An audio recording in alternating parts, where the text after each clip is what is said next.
Hey guys, this will be video 43 for the vintage Gibson Les Paul custom restoration. I'm going to try to do some tone tests, comparatives, and possibly talk about a few more specifications related to this guitar build and also in comparative to my 59 replica. And I may segue into discussing just a brief amount of layout, but for the most part, I'm going to keep this video very light and very much on point. So let's dive right in. And if there is time, according to how the tone test goes, then I'll revert back over and talk about a lot of other things. So let's just do a general uh, follow through this guitar first, and then I'll start just kind of winging it and comparing some things. So let me check the video. We are rolling, and this one may sound a little bit different because it's further away from the phone. I don't think so, because I did a comparative test a little while ago, and what I heard recorded was very much balanced with regards to what I heard in person. So let's see what it sounds like.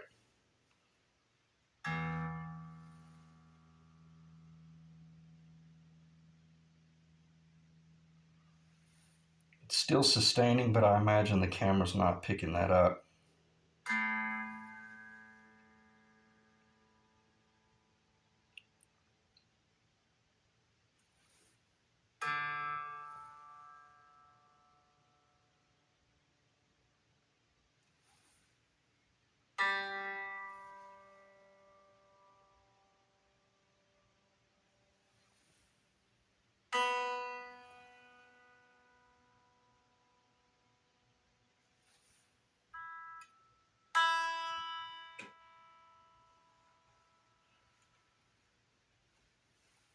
Very articulate. I'm using a medium Fender celluloid pick. All right, so let's do a comparative.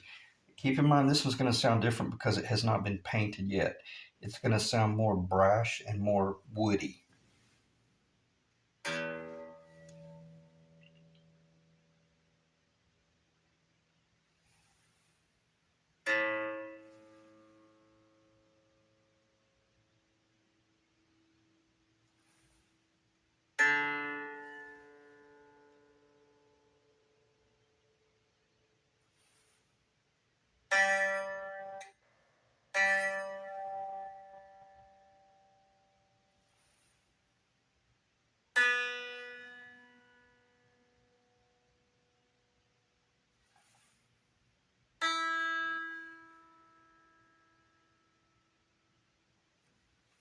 As a builder, I can literally, if I were to listen to this recording, I would be able to tell you the second guitar sounds like just raw wood. It doesn't sound like it has been painted yet. So let's just go through. Let me see if I can get this in camera. I'm not really going to be able to. Uh,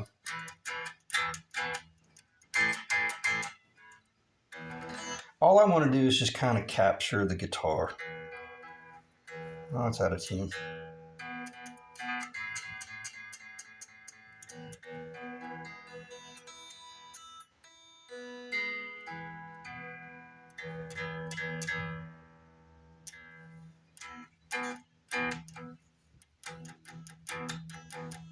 I think what's happening is that the table is vibrating.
I banged my finger last night. I had to had to drill it. So I'm having trouble reaching up to some of the higher stuff.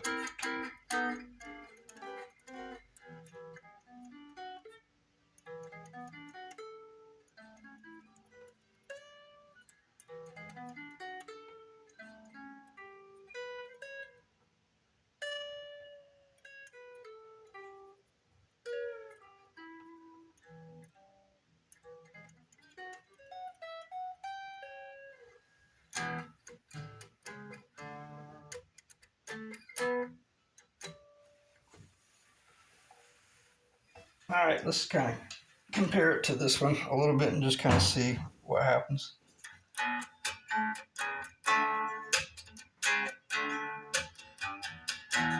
This one sounds rough because it's not finished yet, meaning the paint.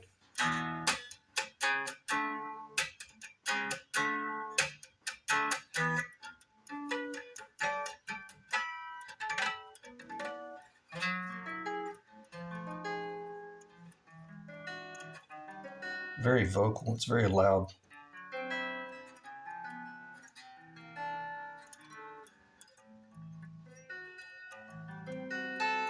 This body is chambered, heavily chambered.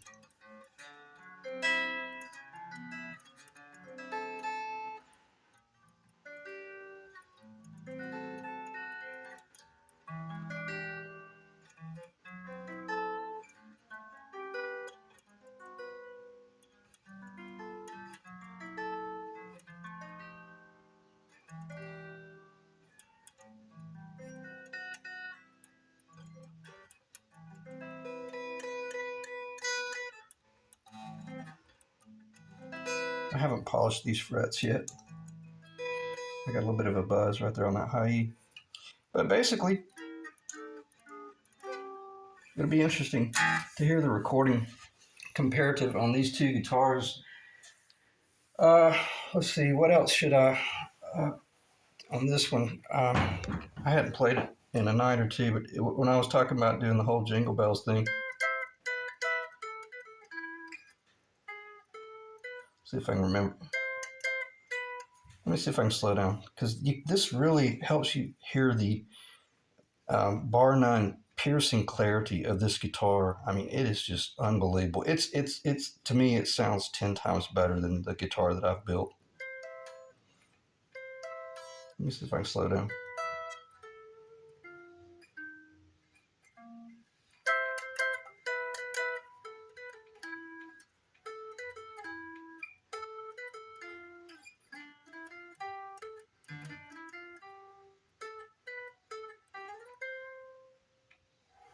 Beautiful. It's so clear. It's just, I mean, unbelievable how beautiful and articulate it is. Um, anyway, all right. So I don't. I hope that turned out okay. And I just want to move forward. I don't want to start trying to perform or play. I don't know if I mentioned. Man, I mashed the crap out of my ring finger 2 nights ago, and I had to take a X-Acto knife. And if you got a weak stomach, just cover your ears. You can take an X-Acto knife and use it like a drill, you know, and you have to drill your fingernail until the blood comes out. So, but within 2 days, it feels much better. But anyway, all right. Let's see. Let's hit some high point things here. And I'm just going to read from the list because I don't want this video to last more than 15 or 20 minutes. And I talked to Rick last night in extensive detail about the guitar and some of the discoveries I had made just building this guitar or restoring it and setting it up with the Diodario light gauge super lights. These are not light gauges; these are super lights in comparative to these are Elixir 10s on my 59 replica. And here's where I'm going with this. I'm just going to start reading this stuff. Uh, After 3 days of playing and adjustment, I learned that the key to this guitar and strung up, set up with the Diodario super lights, or any super light for that matter, the key was you have to play with a really light touch. So if you've got a well, regardless of the pickup you use, whether it's a hot pup or just a vintage warm PAF, I think it's going to segue into the statement I'm about to make. The first day or two when I was setting this guitar up, I kept making the mistake of being more of an aggressive player, and I kept fighting the whole setup because I was thinking, man, the strings are buzzing, and I couldn't figure out why they were buzzing, and then it hit me. Well, it's me. I'm the problem. It's pilot error. I'm the one creating this whole chaotic situation. And I noticed that after 2 days of fighting the neck, changing the relief on the neck, whether it was a forward relief or a back relief, or not back relief, whether it was a forward relief or a flat plane fretboard, uh, I just couldn't find that sweet spot. And then it finally hit me that it's me. I'm playing just way too hard. And when I just relaxed and chilled out and played with a real soft touch, I was still able to get in and cut a little bit by picking a little harder every now and then. But for the most part, it reminded me of something that I learned from a professional guitarist by the name of Pete Thorne. And I don't know Pete. It's just I'm bringing him up because he has an incredible YouTube channel, and Pete was pretty instrumental in kind of capturing the true Van Halen tone. And I'm pretty sure he worked very closely with Eddie before he passed, and he knows the family quite well. I won't go into this, but Pete is an extremely pro guitar player, and seems like a really cool person as well. But where I'm going is he was talking about, someone asked him on one of his videos one day, what gauge string do you use, blah blah blah, and I think he mentioned that they were using this particular string in this comparative, but he says that right now he plays with a super light string. And I was kind of taken aback by that because I thought, man, that's not what I've heard from most of my pro contacts. Most of the guys I know up in Nashville, they're playing 11s, or they're playing heavy gauge strings.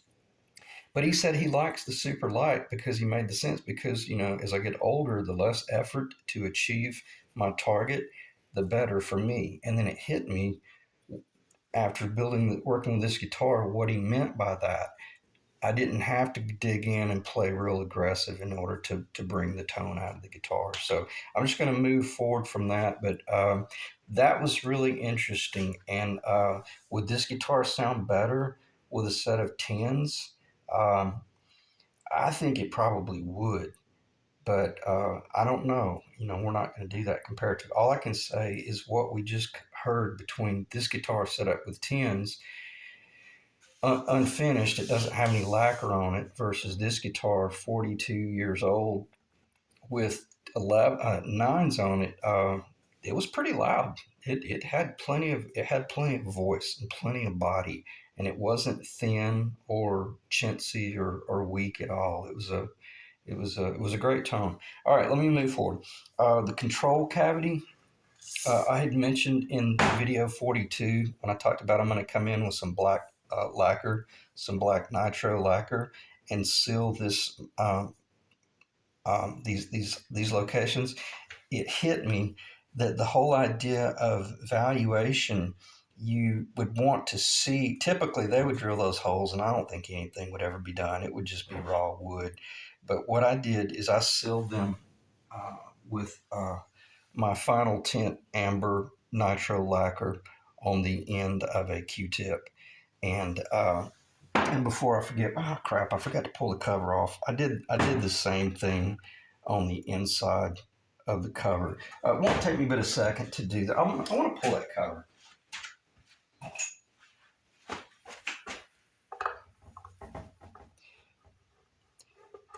Because I elected to not do any sort of artificial tint on the maple, the back side of the maple. And I think it looks nice. It's just real natural. And but it is but it is sealed. And Robert Benedetto, when I was studying his vocational videos, on the inside of his instrument, he would take lacquer, just lacquer, and he would brush it on, and then he took a paper towel and he wiped it off. And he made the statement that even on the inside of the guitar body, being a hollow body jazz guitar, you want that wood to be sealed. And I agree with him 100%, because that's going to assure that you don't end up with expansion and contraction. I'm sorry, I should have verified that that's even in the video. But yeah, so anyway, you look at it and you go, well, oh man, why didn't you make it pretty, or why didn't you make it, dark and aged and amber, because it's irrelevant. The most important thing is that it is sealed. If guys in the future wanted to spray it with some, vintage amber nitro lacquer from Stuart McDonald, they could do that stuff. But for the most part, she's sealed and ready to go. All right, so I'm gonna leave that cover off, and I'm gonna show you a trick. This is a magnet, and anytime you're working on a table full of stuff, just use your magnet and and then you've got your little box, or well, boxes in the other side of the shop. That way, when you're working on something, you can keep all of your parts together. And when you get ready to go back and put this cover on it, maybe even take some masking tape and tape that down, or maybe on the back side, the unfinished side. And then that way you don't worry about losing just one vented screw, especially if these are like vintage. Man, you slip up and vacuum up a vintage screw, you'll pay hell trying to locate one that will match it. All right, let me put that to the side.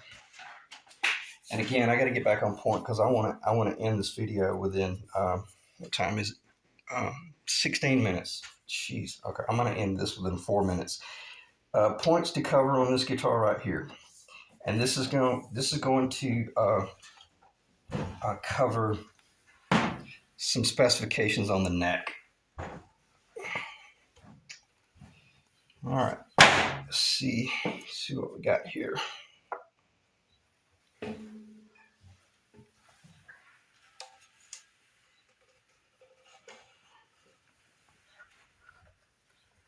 Sorry about the delay. I just want it to be in video or in view when I'm talking about this.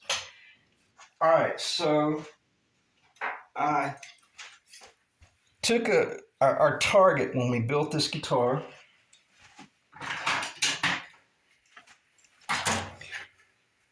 All we had was this right here. And in the very, I think like the first or second video, I mentioned, well, since we don't have the neck, we don't know exactly what the thicknesses are. Even if this delays the video a little bit, it's going to be worth talking about. When I first received this guitar, I received a couple of texts from the client, and it was cool. I could tell. I was glad that he was involved in the project because he was going online and trying to find some specs and stuff like that. He had never worked with me before, so I understood what he was doing. He was probably a little bit fearful that, oh man, I hope this guy builds this guitar exactly the way it's supposed to be built. And where I'm going with this, he had sent me some online information that said that the distance between the thickness at the 12th fret to this location here was 0.96 something inches. Well, that was not correct. This was an inch and 1/32 thick. So right out of the gate, the online information cannot be trusted. You just always proceed with caution.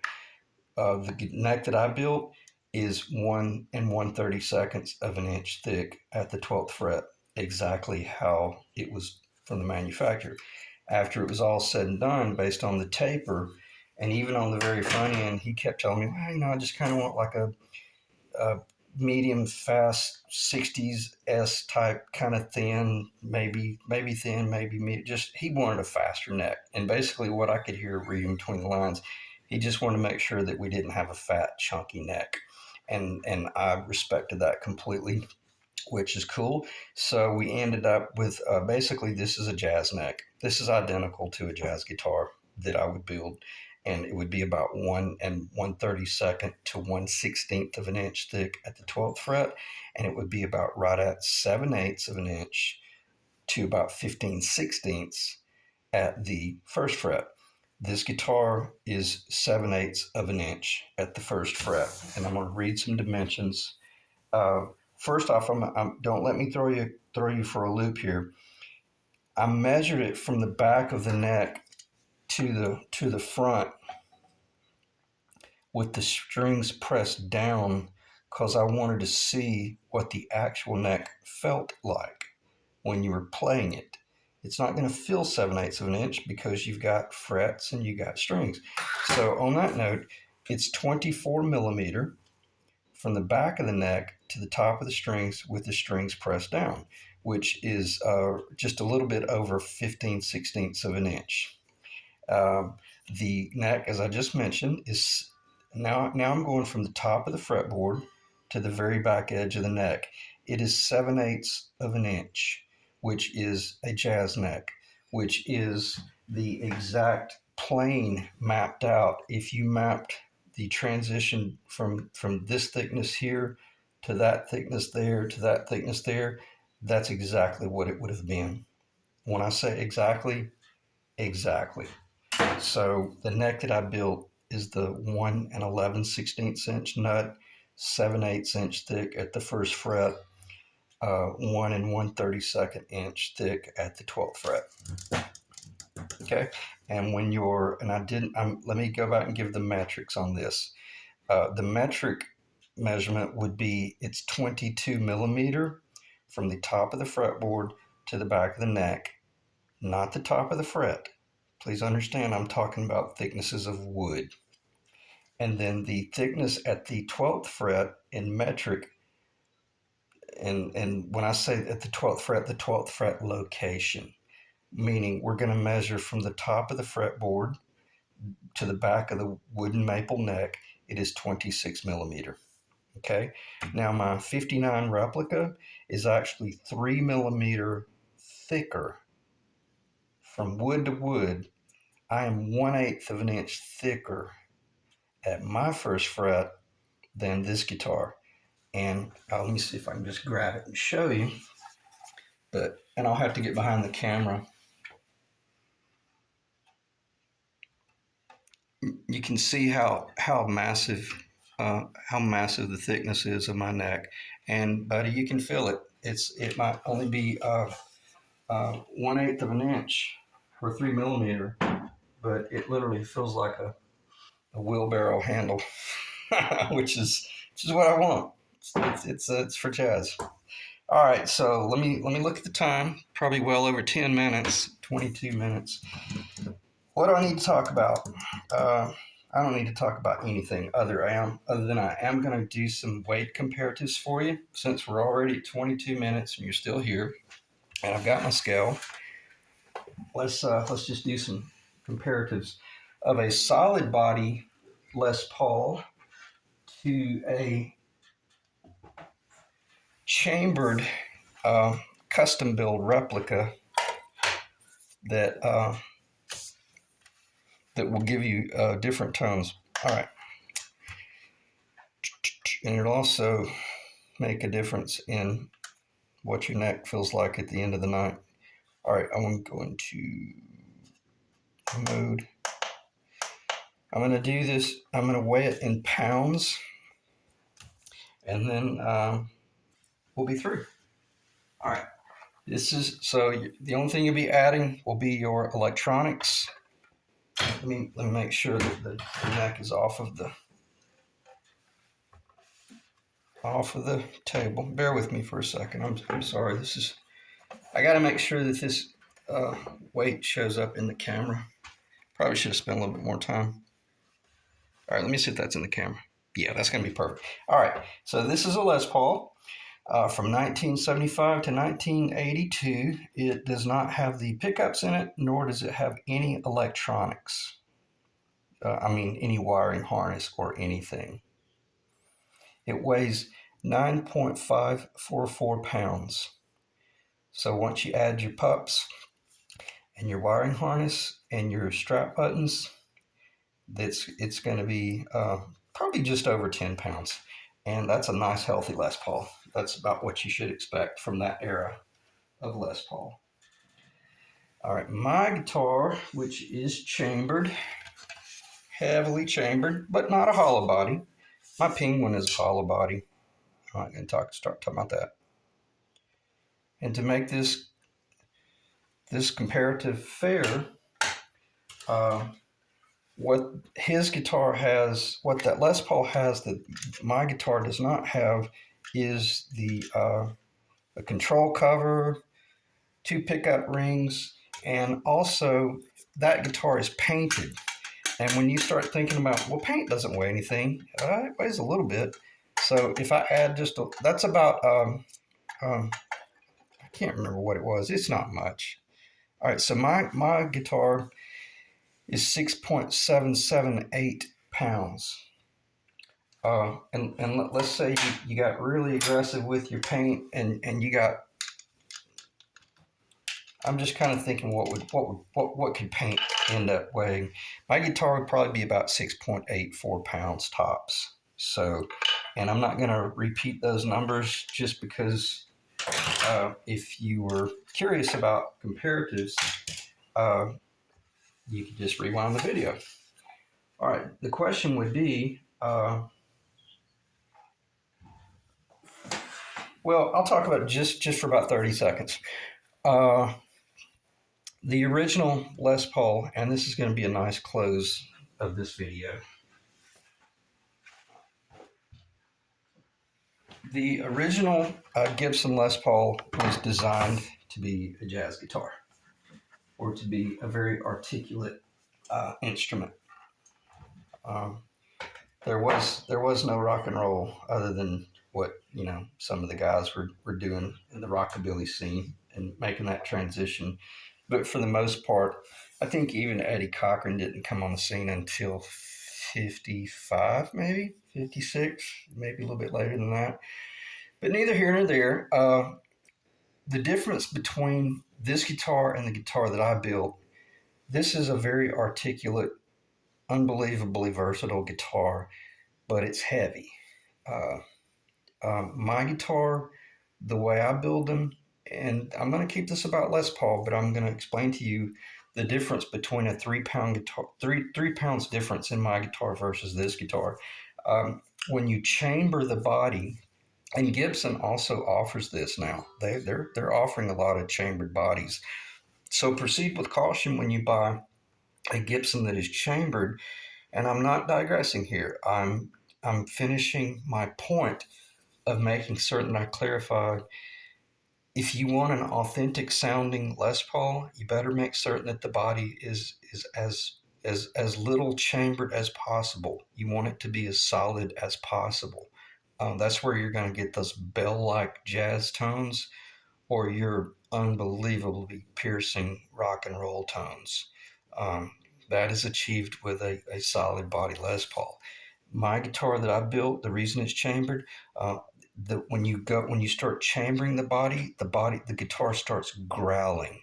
It has more of a growl to it, and when you're doing train wreck rockabilly or punk, or that kind of hardcore rock and roll, some guys like the guitar to growl a little bit more, whereas with the Les Paul, it's more piercing. So I'm going to stop talking about that, but that I just want to keep that in the back of your mind, that a chambered body guitar is going to start growling more, and a la Gretsch Duo Jet, uh, 6129, the Silver Jets, and all that stuff. Those guitars have a real distinctive growl. The Les Paul is going to be more articulate, more piercing, and quite frankly, if the hope it recorded okay, the early the early portion of the video where I was doing just a little bit of the chord work, like the nights with the raised nights and stuff like that, uh, in person, it was so much more beautiful than my guitar, the replica.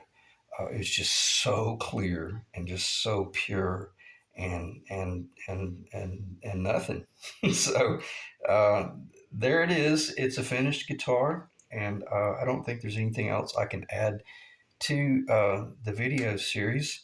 Again, I appreciate you guys staying in the ring, and I'm going to continue uploading videos related to building a flying V, I'm going to be considering doing a super strat build as well, and to kind of cover the whole considering a Telecaster slash Stratocaster Fender build, and then that should keep us going. Again, thanks for having so much patience. This has been a really long video series, far more than I expected, and for the most part, very grueling. But every now and then, I kind of had some high points where I felt like I shared some really good information, and hopefully it'll be a benefit to you guys. So until next time, thanks.